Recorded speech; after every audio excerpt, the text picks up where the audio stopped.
주님께서 여러분과 함께 요한이 전한 거룩한 복음입니다. 그때 예수님께서 하늘을 향하여 눈을 들어 기도하셨다. 거룩하신 아버지, 아버지께서 저에게 주신 이름으로 이들을 지키시오. 이들도 우리처럼 하나가 되게 해주십시오. 저는 이들과 함께 있는 동안 아버지께서 저에게 주신 이름으로 이들을 지켰습니다. 제가 그렇게 이들을 보호하여 성경 말씀이 이루어지려고 멸망하도록 정해진 자 말고는 아무도 멸망하지 않았습니다. 이제 저는 아버지께 갑니다. 제가 세상에 있으면서 이런 말씀을 드리는 이유는 이들이 속으로 저의 기쁨을 충만히 누리게 하려는 것입니다.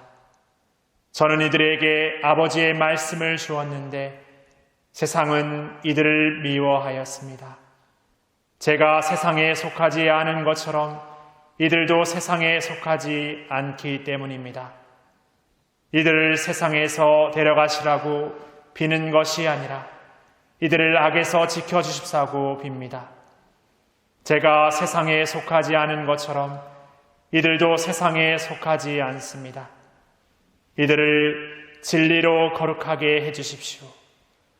아버지의 말씀이 진리입니다. 아버지께서 저를 세상에 보내신 것처럼 저도 이들을 세상에 보냈습니다. 그리고 저는 이들을 위하여 저 자신을 거룩하게 합니다. 이들도 진리로 거룩해지게 하려는 것입니다.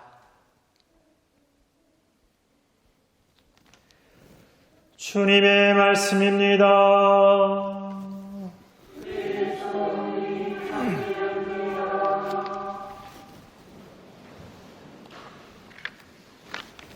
참 예수님, 오늘은 잘 보내셨습니까? 그러면 어제는 잘 못 보내셨습니까? 가끔 제가 오늘 우스갯소리로 물었지만 가끔 이렇게 질문을 이렇게 OX처럼 이렇게 묻는 분들이 계십니다. 그러니까 O에 응답하면 그럼 X가 아니라는 말이지 이렇게 하는데 삶에서 O 아니면 X처럼 이렇게 두 개밖에 없는 선택에 답이 있는 일들이 그렇게 많지 않습니다. 그러니까 OX는 어떻게 보면 그냥 우리가 인간이 생각하기 편하게 A가 아니면 B고 B가 아니면 A구나 이렇게 좀 갈라놓은 거죠.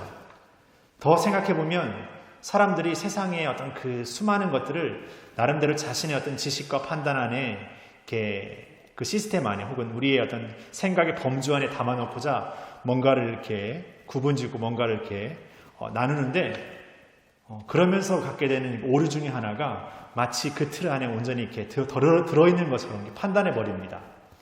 가장 대표적으로 어떤 게 그런 거 있겠습니까?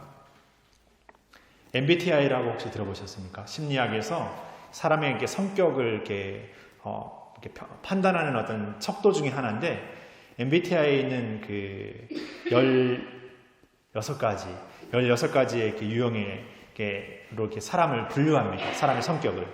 그러면은 이 MBTI를 하고 나면 어떤 생각이 되냐면은 저 사람은 A형, 저 사람은 B형, 저 사람은 C형, 저 사람 나하고 C형이 같구나. 그래서 저 사람하고 나하고 비슷하구나. 이렇게 말하는데 그러면서 마치 그 사람을 그 A라는 범주 안에 완전히 그냥 틀처럼 이렇게 고정시켜버리는 그런 오류를 범하고 맙니다. 누군가가 나를 너는 이런 사람이야 라고 말한다면 얼마나 황당하고 어처구니가 없겠습니까? 나는 이런 사람이면서도 이런 사람인데 근데 내가 보고 있는 사람도 그런 사람입니다. 그러니까 어떤 면에 있어서 어떤 성향이 강할 뿐이지 그게 전부인 사람은 아무도 없습니다. 그래서 우리가 서로를 다르다라고 얘기하고 서로가 뭔가 이렇게 다양하다고 얘기하는데 거기에는 공통적인 부분도 있지만 다른 것도 있고 또 그냥 쉽게 A, B, C, D 이렇게 하는 것처럼 구분되어지지 않습니다. 그런 너무나도 다르면서 어쩌면 비슷하면서 어쩌면 같으면서 그렇게 복잡하게 얽혀진 우리의 관계 안에서 오늘 예수님의 말씀처럼 하나가 된다라는 건 어떤 것일까? 어떤 의미에서 하나가 된다라는 것은 똑같은 색깔, 어떤 똑같은 형태, 똑같은 무언가를 만들어내야 되는 것처럼 획일적으로 다 이렇게 해야 돼, 다 저렇게 해야 돼, 다 이렇게 해야 되라고 만들어버리는 것은 아닐까? 근데 그것은 예수님이 우리에게 말씀하신 하나가 되십시오 했던 그 기도의 그 하나가 아닐 것입니다.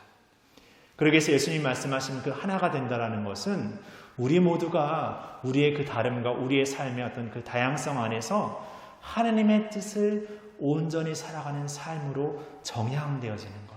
다시 말해서 하나님의 뜻을 더욱 살고자 하는 마음으로 일치되어지는 것. 그 방향성과 그 원의와 그 어떤 희망, 거기에 그 하나가 있다고 생각합니다. 그래서 우리가 어떤 공동체를 두고 살 때 하나가 되기 위해서 뭔가 나에게 맞춰라, 너에게 맞춰라, 우리에게 맞춰라 라는 것은 벌써부터 틀린 것이죠. 그래서 우리 하나 되기 위해서 어떻게 해야 됩니까? 내가 그 하나됨의 방향으로, 예수님의 방향으로, 하나님의 방향으로 향하고 있는지를 살펴야죠.